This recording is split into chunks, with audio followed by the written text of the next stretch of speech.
3 of chapter 3.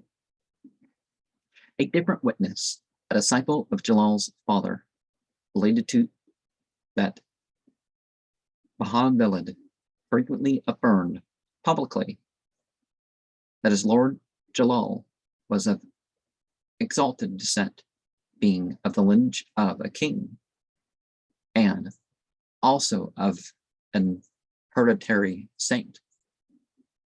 His maternal grandmother was a daughter of the great Imam Asaraksi, died in Damascus in 571 Al-Hijra, or 1175 of the Bulgar era, who was of the lineage of the Prophet.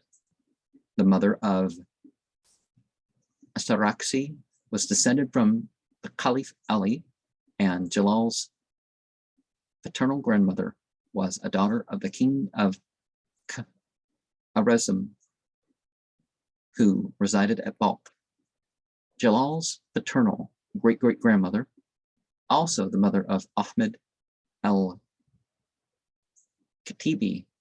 grandfather of Jalal's father, was a daughter of a king of Balkh.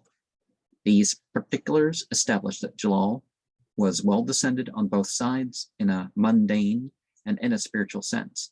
The well-known proverb, hereditary disposition ever insinuates itself, proved fully true in his most illustrious case. And one of the things that we find in both Shia and Sunni narrations and insinuated in the Quran is that who you know and who you descend from doesn't count for you spiritually.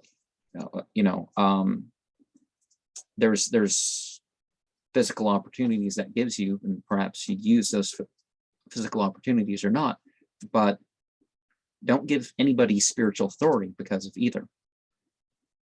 As I've pointed out in more than one video, that stereotype of the Shia is untrue. Is that the Shia were saying, oh, it has to be, it's about who the leader is descended from. It's like, well, there's multiple people descended from,